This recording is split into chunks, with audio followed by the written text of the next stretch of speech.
it's John here with John's Conscious Life. I'm back with another book review for you.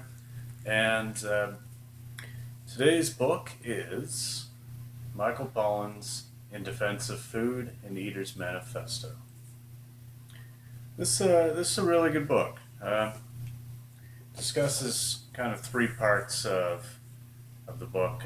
Talks about nutritionism and how nutrition, as far as the nutrients and what's in food, has somehow become more important than the food itself. It talks about the Western diet and the diseases of civilization, and it talks about kind of how to overcome that nutritionism aspect of food and labeling and ingredients and just everything kind of to help you get over that kind of a mindset and get back into just eating regular foods, not food products. So overall, I really liked this book. It was written pretty casually. It was pretty funny in spots. And I'm just going to give a couple of examples here of just a little bit of the facts and some of the story about what he talks about without giving too much away, but just kind of to set the tone. So I'm going to read the introduction to the book for you because I think that really sums up what it's about. All right, so he starts off with saying the following in the introduction. Eat food, not too much, mostly plants. That, more or less, is the short answer to the supposedly incredibly complicated and confusing question of what we humans should eat in order to be maximally healthy. I hate to give away the game right away here at the beginning of the whole book devoted to the subject. I'm tempted to complicate matters in the interest of keeping things going for a couple hundred more pages or so. I'll try to resist, but we'll go ahead and add a few more details to flesh out the recommendations. So right away, he kind of gives just a little bit of a humorous touch, here's the basics, and, well, for the sake of writing a book, I'll add a few hundred more pages for you. But, so that really set the tone for me, and I liked that kind of casual approach. So the first section of the book kind of talks about the introduction of this nutritionism trend that has occurred. And it touches base on in the 80s, in supermarkets, how it was all about nutrients, all about high in this, low in that. And from his standpoint, what he noticed was that was kind of when it really started to take over. But now by the early 1800s, he says, Dr. William Prout identified the macronutrients, fat, protein, and carbohydrates, and then vitamins kind of were coined in 1912. So the idea that there are nutrients and other smaller particles in the food that we have to take into consideration has been around for some time, but it's really about the industrialization and the processing of food that this book really talks about. But he touches on a very interesting point. I'll quote this. It says, "Say what you will about this or that food, you are not allowed to officially to tell people to eat less of it, or the industry in question will have you for lunch." That's so true, especially when talking about like the beef or dairy industries. In my last video, I talked about how in my review of Cowspiracy, how it's actually illegal to interrupt the success, or what's the word I'm looking for? Interrupt the production or the profit of these industries, because even if it's the truth. And he goes on to say, I'll quote this as well because I thought this was a really great quote. "The history of modern nutritionism has been a history of macronutrients at war.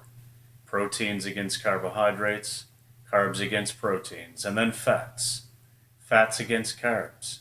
And in each age, nutrition has organized most of its energies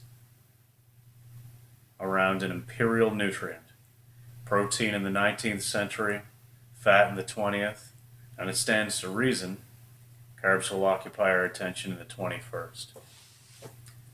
So I was kind of reminded by reading that. It was kind of reminiscent of the novel 1984, George Orwell's 1984, talking about how there was always a war going on between one of the three, you know, nations or superpowers. None of it was real, but there was always someone was at war to create an energy, to create a hype. There always has to be a bad guy in order for there to be a good guy, even though there may not really be any truth to it at all, and they all might be working together. There has to be that sort of contrast between the good and the bad, um, in everybody's best interest in the industry. That is. So that was really cool. That's the first thing I thought of when I read that quote was George Orwell's 1984. Um,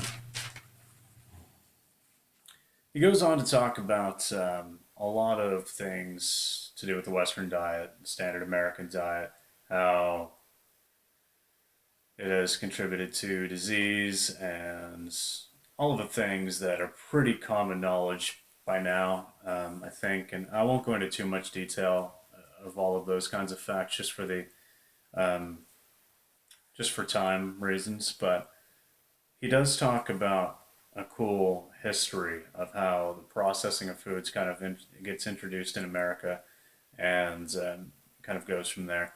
And a very comical story that he refers to and kind of relates here is the story of margarine and its evolution in the States. Um, in the 1800s, the late 1800s, 5 states actually passed laws that butter imitations be dyed pink so that people would actually know that it wasn't real butter. Um, but that was actually struck down by the Supreme Court in 1898. So originally, margarine was absolutely horrible, horrible, horrible for you. In fact, it's still not great at all. Um, but yeah, they made efforts early on to kind of discern what was butter and what was an imitation, and that was shut down by the Supreme Court only a few years later. In 1938, imitation, the word imitation, must appear on imitation products on the labels. That lasted for quite a while. That was a bill that was passed in the States, and that was actually did last for quite a while so that people could know, okay, this isn't actually this food, this is an imitation.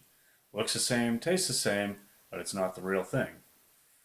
For a long time, this was fought, and in 1973, for industry's sake, um, they opened up the floodgates when that was repealed, and you no longer had to put imitation. You could basically throw anything into the pot, call it whatever you wanted, and as long as you listed the ingredients, you're good to go. So he really does provide an amazing amount of information, and while telling a story of how we've gotten to where we are with food, and then how to get kind of out of that mindset. And again, I won't talk a whole lot about the Western diet and things that he talked about there, but one interesting fact that I wanted to bring up, actually, two interesting facts from that section of the book that I thought were worth mentioning, to do with omega 3s. Here's a quote. By feeding flaxseed to hens, they could elevate levels of omega 3 fatty acids in the yolks. So I thought we needed eggs for omega 3s, but we could get it from flax. Weird. And then also, in 1980, 10% of Americans owned a microwave. By 99, it was 83% of households. So that was in relation to eating quantity over quality, or the time cost of eating. So health standards go way down, and we're consuming much lower quality of food because it's quicker and easier and cheaper. Just a cool little fact there. Um, and then the last part of the book just talks about overcoming that nutritionism, that mindset that everything has to be measured by um, the makeup of the food, instead of just eating whole foods and naturally getting what you need with very little need to really pay too much attention, as long as you're eating kind of a balanced whole food diet. So just a few tips that he has in this part of the book is to differentiate real food from processed food products. So if it isn't a real food that you could find in nature, or something very close to that, it's not food. Don't call it as such. Don't eat it. Stay away from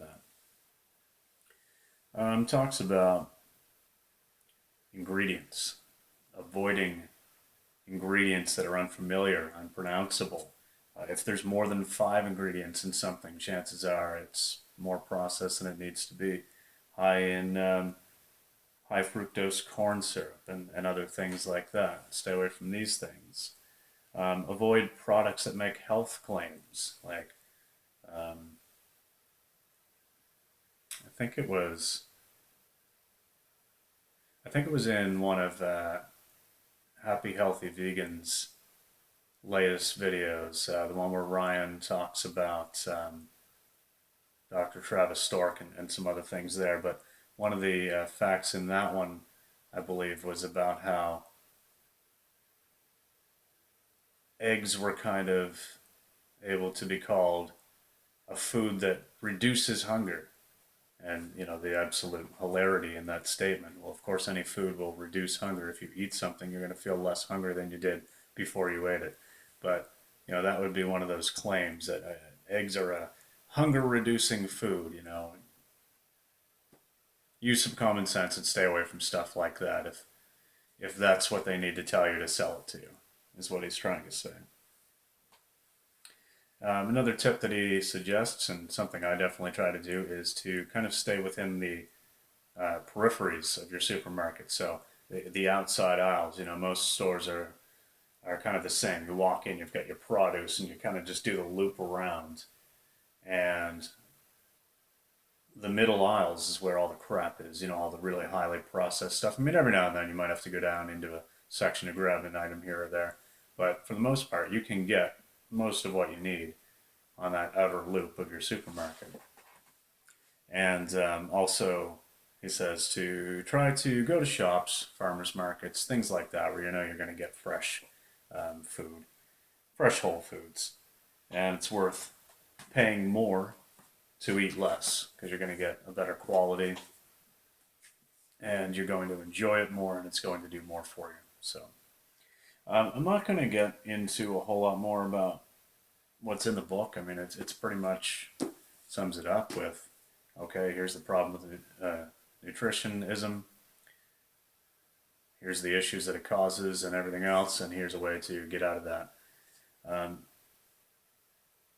I really like this book. I thought it was really amazingly well written. He's got a sense of humor for sure. And oh yes, Michael Pollan, if you're not aware, is actually the author of Omnivore's Dilemma, which I haven't read, but I definitely want to as well. And I can't say much more about this.